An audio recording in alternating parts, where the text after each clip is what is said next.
Chapter 14 of Great Expectations by Charles Dickens.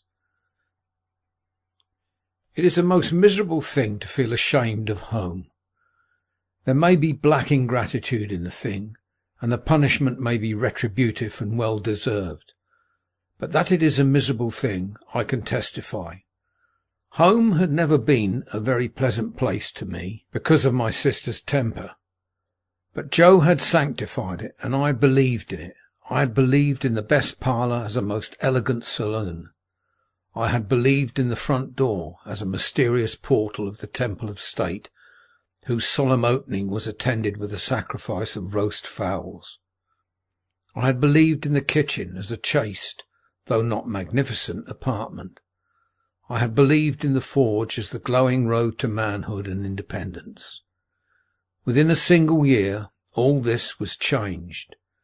Now it was all coarse and common, and I would not have had Miss Havisham and Estella see it on any account.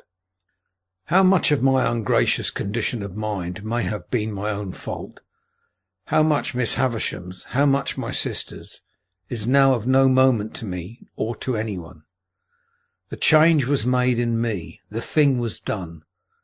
Once it had seemed to me that when I should at last roll up my shirt-sleeves and go into the forge, Joe's prentice, I should be distinguished and happy. Now the reality was in my hold. I only felt that I was dusty with the dust of small coal, and that I had a weight upon my daily remembrance to which the anvil was a feather. There have been occasions in my later life, I suppose as in most lives, when I have felt for a time as if a thick curtain had fallen on all its interest and romance, to shut me out from anything save dull endurance any more. Never has that curtain dropped so heavy and blank as when my way in life lay stretched out straight before me through the newly entered road of apprenticeship to Joe.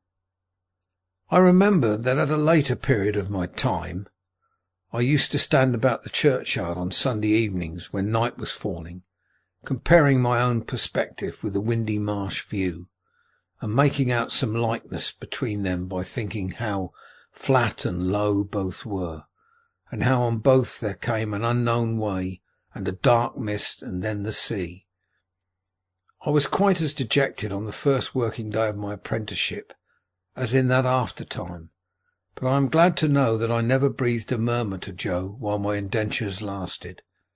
It is about the only thing I am glad to know of myself in that connection. For though it includes what I proceed to add, all the merit of what I proceed to add was Joe's. It was not because I was faithful, but because Joe was faithful, that I never ran away and went for a soldier or a sailor.